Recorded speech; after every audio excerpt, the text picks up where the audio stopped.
Bonjour, comment allez-vous? Bienvenue chez moi à la maison. Entrez. Voilà l'entrée d'une typique maison victorienne, laissée avec ses murs tout purs. Comme vous pouvez le voir, on n'est pas très décor. Donc en fait, on a laissé la peau intérieure et on l'a remplie d'objets. Donc on n'a jamais pensé à un esprit vraiment décoratif. Il y a 12 ans, on est venu ici, on habitait à Munich avant. On a cherché Chelsea, Fulham. C'est le quartier que je connaissais bien et en plus j'ai plein de copains qui habitent autour, alors c'était l'endroit classique. Le film Notting Hill n'était pas encore fait.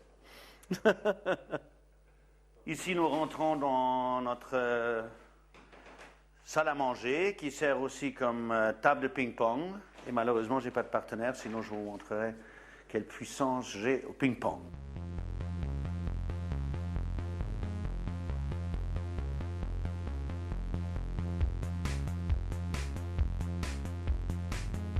Cette table qui est très très belle, qui fonctionne aussi très bien pour dîner, comme c'est presque deux tables rondes, on a une communication fantastique sur la table, et la table était faite dans le temps par Ron Arad pour la Fondation Cartier à Paris. Et ici, nous rentrons dans le salon avec toute la collection de chaises. Je suis créateur, surtout de meubles, et la chaise, c'est toujours une pièce très intrigante, qui est d'ailleurs très très difficile, oui, et très compliquée à faire.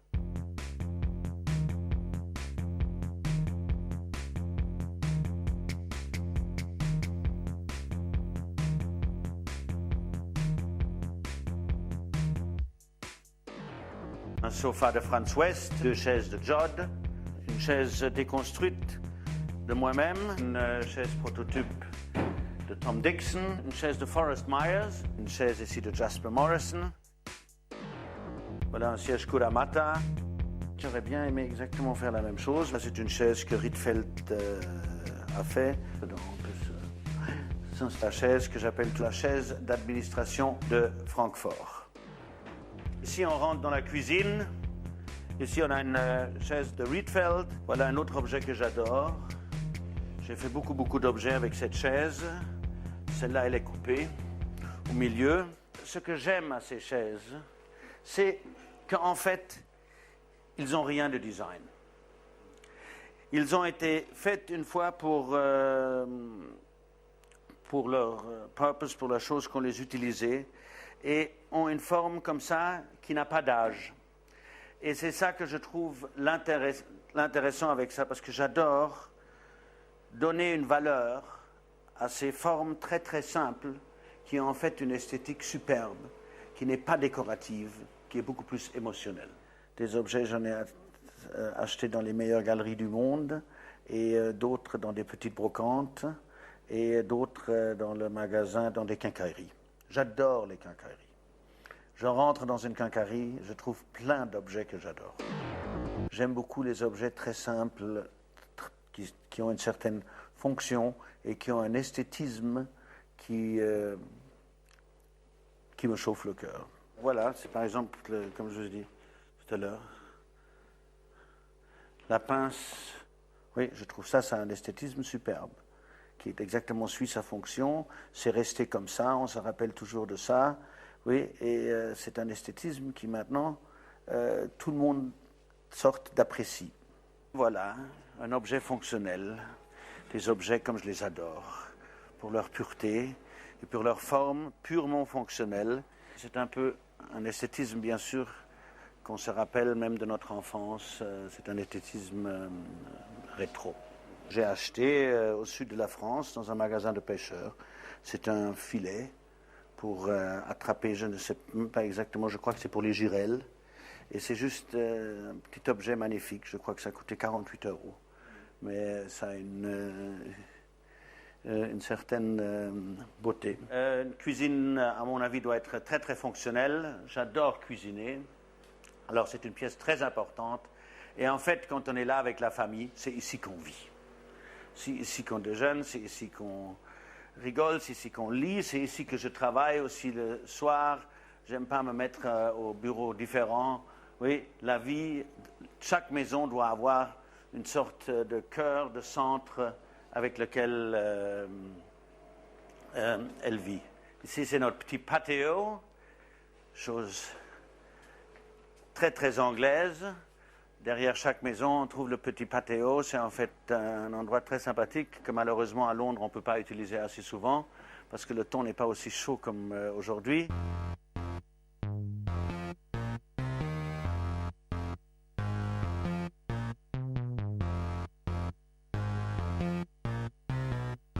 Maintenant, peut-être on descend. Ici, on est en train de faire quelques travaux. Et ici, c'est pas ce qu'on croit, c'est pas le chantier. En fait, tout ça est fait en styropor. C'est une sculpture des artistes suisses Fischli and Weiss, un de mes artistes favoris, qui ont beaucoup d'humour. Cette partie ici en dessous, on l'a fait il y a 5 ans. À Londres, ils se sont spécialisés to excavate des pièces en dessous des maisons pour donner un peu plus d'espace. Ici, c'est une chambre familiale avec la télévision et tout. Là, vous voyez, c'est une partie des collections des livres de design et d'art que je collectionne avec ma femme. Et bien sûr, on n'a jamais assez de place pour les bibliothèques. Dans toutes les maisons, c'est la même chose.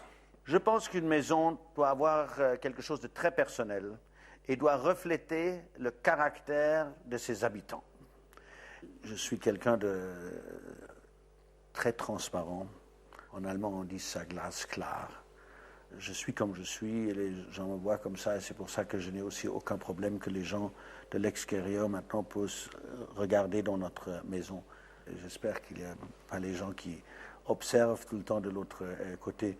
Mais disons maintenant ici dans un salon où on a, disons, une vie normale, oui, ça me dérange pas.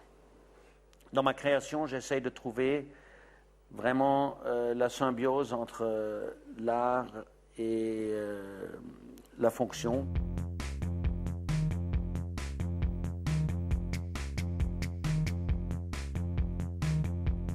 Une bibliothèque de moi-même que j'ai déjà fait il y a une quinzaine d'années. C'est que des cubes déconstruits. Elle est couverte avec du plomb. Un bar de moi, typiquement déconstruit, que j'ai aussi fait il y a une quinzaine d'années. Ce que j'essaie de faire, c'est de donner aux objets une valeur émotionnelle, au contraire d'une valeur décorative. J'aime bien aussi faire des objets qui ont des contraintes en soi, où il y a du chaud et du froid. Un frigo que j'ai conçu, on a les 2 compartiments, il y en a un pratiquement qui est chaud, les 2 autres froids. C'est l'idée, c'est d'avoir un frigo qui fait vitrine d'artiste. Ma lampe perruque que j'ai fait moi-même, qu'on a sortie l'année dernière. Ça a quelque chose de mystérieux, on ne sait pas exactement ce que c'est. Ça a l'air pendant le jour très très sculpturel et le soir ça sert aussi comme lampe. Au fond de moi je suis urbain et je crois que pour un créateur, quelque part il faut être urbain. Londres n'est pas une ville très jolie, c'est une ville un peu comme ça, différente. Et ça influence, et je ne peux pas vous dire maintenant précisément là ou là. Je pense que le langage créatif de Londres, qui est bien sûr un peu donné par les gens qui ont travaillé ici, qui travaillent ici, ou qui ont travaillé, est assez, disons, dur, pas décoratif, oui. Et c'est un langage protestant.